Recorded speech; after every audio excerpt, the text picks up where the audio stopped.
নকশা বহির্ভূত সব ভবনের রেস্তোরাঁ লাইসেন্স বাতিল। রোববার সংশ্লিষ্টদের সঙ্গে দক্ষিণ সিটির আলোচনা।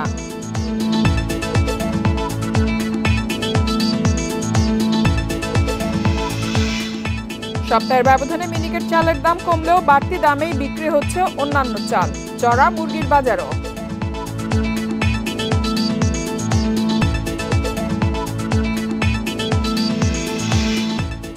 যশোরে এবার 5 বছরের মধ্যে বোরোর ভালো ফলন, উৎপাদনের লক্ষ্যমাত্রা ছাড়িয়ে যাওয়ার আশা কৃষি বিভাগের।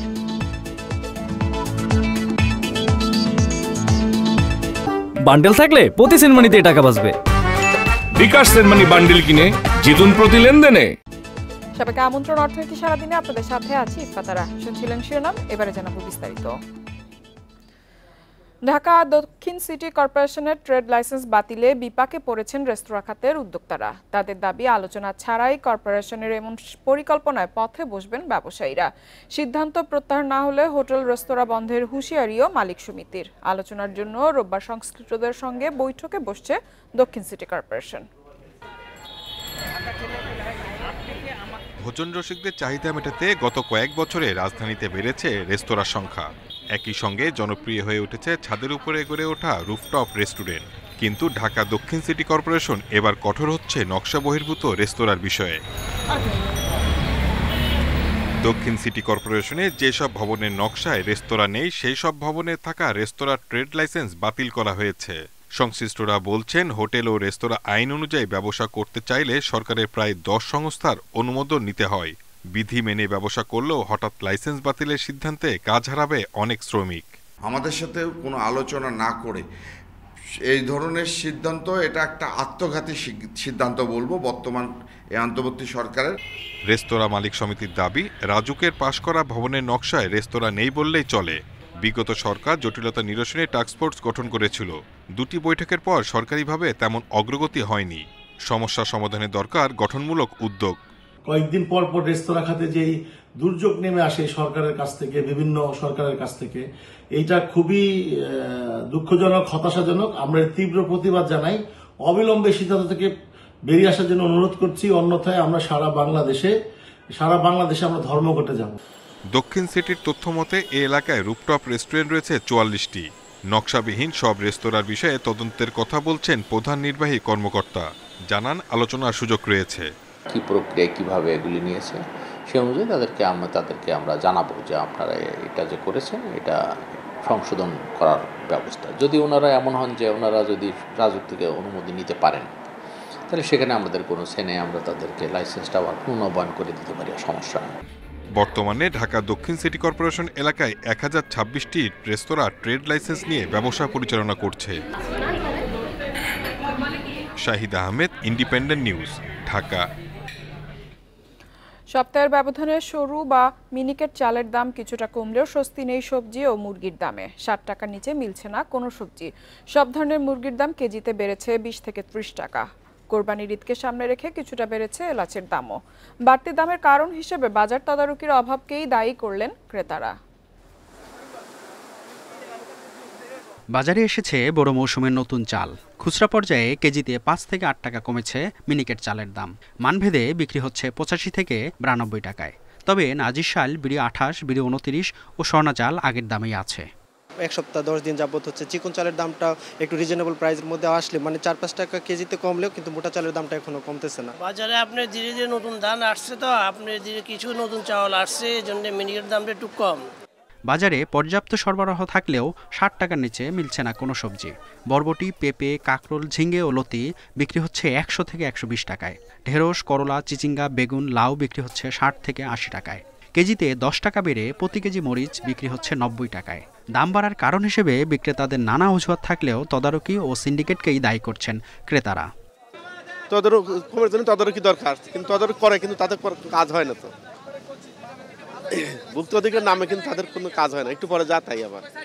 এদিকে সপ্তাহের ব্যবধানে সব ধরনের মুরগির দাম কেজিতে 20 থেকে 30 টাকা বেড়েছে। ব্রয়লার 20 টাকা বেড়ে বিক্রি হচ্ছে 190 টাকায়। কক মুরগির দাম 30 টাকা বেড়ে বিক্রি হচ্ছে 280 থেকে 310 টাকায়। এছাড়া কিছুটা বেড়েছে এলাচের দাম। কোরবান মশলাতে চাহিদা আস্তে আস্তে বাড়তেছে। জিরা, এলাচি, দারচিনি, লং, গোলমরিচ এগুলোর চাহিদা বেশি। জিরার দামটা ঠিক আছে, কম আছে, 600 টাকা 650 টাকা। এলাচি দাম বাড়ছিল, বাড়তি অবস্থা। তবে আগের দামেই বিক্রি হচ্ছে গরু ও খাসির মাংস। এছাড়া প্রতি ডজন সাদা ডিম 120 টাকায় এবং লাল ডিম বিক্রি হচ্ছে 125 টাকায়। মেহেদী হাসান, ইন্ডিপেন্ডেন্ট নিউজ, ঢাকা। এদিকে সরবরাহ কমের অজুহাতে বেড়েছে সবজি, কাঁচামরিচ ও পেঁয়াজের দাম। কেজিতে 10 টাকা পর্যন্ত বেড়েছে মুরগির দাম। রাজশাহীতে কেজিতে 20 টাকা বেড়ে বেগুন বিক্রি হচ্ছে 70 টাকায়, আর 10 টাকা বেড়ে কাঁচামরিচ বিক্রি হচ্ছে 70 টাকায়।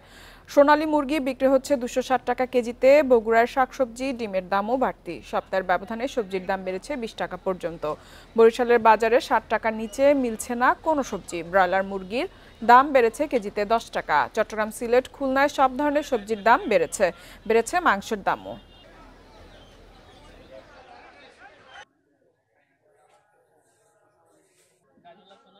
বৃষ্টি হইতেছে তো এই জন্য সবজির দাম ধরে একটু বাড়তেছে। আর এইদিকে এই বাজারে মোটামুটি সবজিগুলো ভালো পাওয়া যায়, তরতাজা, এই জন্য একটু তুলনামূলক দাম বেশি। আর সপ্তাহ ধরে একটু হালকা একটু বাড়ছে।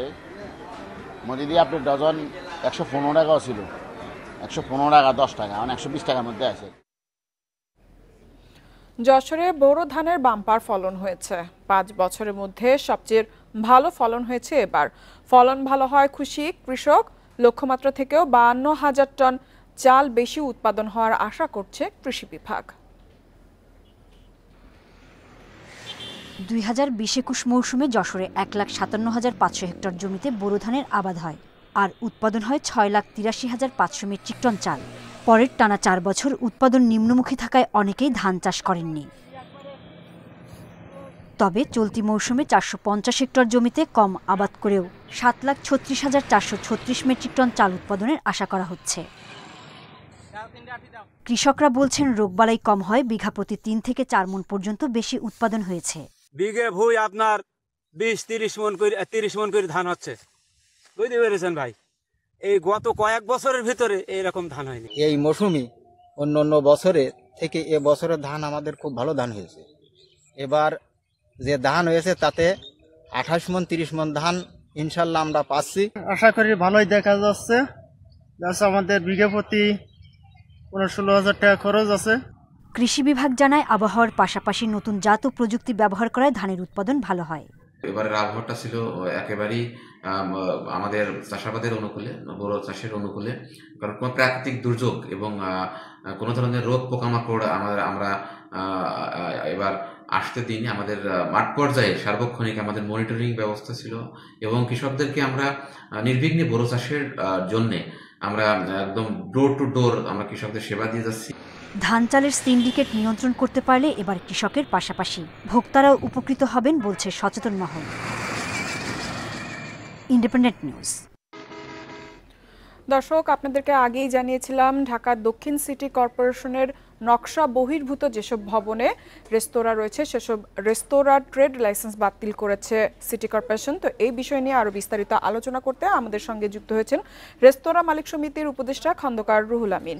রুহুল আমিন, আপনাকে স্বাগত জানাচ্ছি অর্থনীতি সারাদিনে। আপনার কাছে শুরুতেই জানতে চাইব যে সিদ্ধান্তটি ঢাকা দক্ষিণ সিটি কর্পোরেশন নিয়েছে, এতে করে দক্ষিণ সিটির ভেতরে কতগুলো রেস্তোরাঁ যারা আর কি ক্ষতিগ্রস্ত হবে বলে আপনারা ধারণা করছেন? জি, ধন্যবাদ আপনাকে। যে কথাটা এখানে আপনারা তুলেছেন সত্যি খুব রিলেভেন্ট, এবং বিশেষ করে আমরা যারা বিভিন্ন বিল্ডিং এ আমরা রেস্টুরেন্ট করছি, তো এখানে প্রকৃতপক্ষে অনেক জায়গায় আমাদের নকশা আছে, আর দ্বিতীয়ত অনেক জায়গায় হয়তো নাই। তো যেটা নাই সেটা তো বিভিন্ন আমরা ট্রেড লাইসেন্স নিয়েছি এর আগে, এবং হঠাৎ করে বাতিল করে দেওয়া এটা আমি মনে করি কখনো যুক্তিসঙ্গত হতে পারে না। কারণ এখানে তো আমাদের অনেক ইনভেস্ট করা আছে, এখানে প্রচুর শ্রমিক আমাদের সাথে জড়িত আছে। চট করে এটা বন্ধ করে দিলে তাহলে তো আমরা হুমড়ি খেয়ে মাটিতে থুবড়ে পড়ে যাব। তো সেখানে না করে আমাদের একটা সময় দেওয়া দরকার। আমাদের যদি অন্তত 6 মাস সময় দেয়, যে 6 মাসের মধ্যে আমরা আমাদের যে নকশা বা আমাদের যে পারমিশন সেটা যদি আমরা করতে পারি আমরা করে নিব, আর না হলেও তো আমরা অন্য ব্যবস্থা করব। কিন্তু প্রকৃতপক্ষে আমাদের অ্যাকচুয়ালি 6 মাস সময় দেওয়া দরকার। আর এখানে আমি একটু বলতে চাচ্ছি যে বর্তমান যে সরকার আছে এই সরকারের কে অস্থিতিশীল করার জন্য এবং অনেকে অতি উৎসাহিত হয়ে এই কাজগুলো করছেন। এর মধ্যে দক্ষিণ সিটি কর্পোরেশনে আমি বলতে চাচ্ছি সেই ধরনের কিন্তু অ্যাকচুয়ালি রেস্তোরাঁয় আপনার সেই ধরনের কোনো দুর্ঘটনা হয় নাই। এর আগে যেটা হয়েছে সেগুলো তারা রিকভার করে তারা সেইভাবে তারা চালিয়েছে এবং পারমিশন নিয়ে চালিয়েছে। এই কারণে আমি বলতে চাচ্ছি যে এখানে অস্থিতিশীল করার স্বার্থেই, কারণ এখানে প্রচুর শ্রমিক জড়িত আছে, প্রচুর মালিকরা জড়িত আছে। এখানে চট করে এইভাবে সিটি কর্পোরেশনের আপনার যদি ট্রেড লাইসেন্স বাতিল করা হয় তাহলে সবকিছু বাতিল কাছে হয়ে কি যাবে। কোনো তথ্য রয়েছে অথবা পরিসংখ্যান রয়েছে কতগুলা রেস্তোরাঁ এই কারণে বন্ধ হয়ে যেতে পারে অথবা বন্ধ হওয়ার তালিকায় থাকবে? আর এছাড়া আপনার কাছে জানতে চাইবো, আগামী রোববার আপনারা দক্ষিণ সিটির সাথে আলোচনায় বসবেন, সেখানে আপনাদের এজেন্ডা কি থাকবে, কোন কোন বিষয় নিয়ে আপনারা আলোচনা করবেন? প্রথমত আমাদের মোর দেন 1000 এখানে রেস্টুরেন্ট আছে, যে সমস্ত বিল্ডিং এ আমাদের রেস্তোরাঁ আছে 1000-এর বেশি হবে, এবং এখানে যদি আমাদের 50 করে শ্রমিক হয় তাহলে দেখুন যে কত শ্রমিক এখানে জড়িত আছে। তো এই কারণে আমি বলতে চাচ্ছি যে আমাদের আগামী রোববার যে আমরা বসলে আমরা অ্যাকচুয়ালি সময় চাবো, যে আমাদের সময় দেওয়া হোক, সময়ের মধ্যে আমরা চেষ্টা করব যে এটা রিকভার করার জন্য। এবং প্রতিটা ক্ষেত্রে আমরা চাই যে বর্তমানে কোনোভাবে আমরা চাই না যে আমরা রাস্তায় নামি, আমরা মানববন্ধন করি বা অন্য কিছু করি, এটা না করে আমাদেরকে সময় দেওয়া হোক, এই সময়ের মধ্যে আমরা এটা রিপেয়ার করার চেষ্টা করব। প্রতিটা ক্ষেত্রে আমরা চাই যে স্থিতিশীল থাক, এবং আমাদের বিশেষ করে খুব সেনসিটিভ ইস্যু এটা, কারণ আমাদের প্রচুর শ্রমিক এখানে জড়িত আছে, আমরা যারা ব্যবসার সাথে জড়িত আছে, আমাদের প্রচুর এখানে ইনভেস্ট করা আছে। তো এইভাবে চট করে বন্ধ করে দিলে আমরা অ্যাকচুয়ালি বিপদে পড়বো। এই বিপদ থেকে বাঁচার জন্য আমি আপনার কাছে জানতে চাইবো, আপনি নিজেও বলছিলেন যে দক্ষিণ সিটির আন্ডার যেসব রেস্তোরাঁ রয়েছে সেখানে খুব একটা দুর্ঘটনা ঘটেনি, কিন্তু তারপরেও আমরা দেখেছি রেস্তোরাঁ কিন্তু বেশ বড় ধরনের দুর্ঘটনা ঘটেছে এবং মানুষও মারা গিয়েছে। তো এরই প্রেক্ষিতে আপনার কাছে জানতে চাইবো, তারপরও কেন নকশা বহির্ভূত ভবনগুলোতে রেস্তোরাঁ গড়ে উঠছে, কেন এখনো সেই সতর্কতামূলক পদক্ষেপ আপনারা নিচ্ছেন না? আচ্ছা, সুন্দর কথা বলেছেন। প্রকৃতপক্ষে আপনার বহির্বিশ্বে এবং উন্নত বিশ্বে সব জায়গায় কিন্তু এই ধরনের দুর্ঘটনা হয়, সেখানেও কিন্তু পারমিশন থাকে তারা, এবং লেটেস্ট টেকনোলজি ব্যবহার করে, তারপরে কিন্তু বহু দুর্ঘটনা তাদেরও হচ্ছে। আমরা যে বলবো যে আমাদের হয় না তাই না, কিন্তু সেই ধরনের কিন্তু আমাদের হচ্ছে না। আর এরপরে যে আপনার যেটা আপনার বেলি রোডে যেটা হয়েছিল, ওটা হওয়ার পরে কিন্তু আর কোথাও সেই ধরনের কোনো দুর্ঘটনা হয়নি, কারণ আমরা নিজেরা সচেতন হয়েছি, আমরা চেষ্টা করেছি কিভাবে এখান থেকে আমরা পরিত্রাণ পেতে পারি এবং সঠিকভাবে আমরা ব্যবসা করতে পারি। ওর পরে কিন্তু বিন্দুমাত্র কোনো দুর্ঘটনা কোথাও ঘটেনি।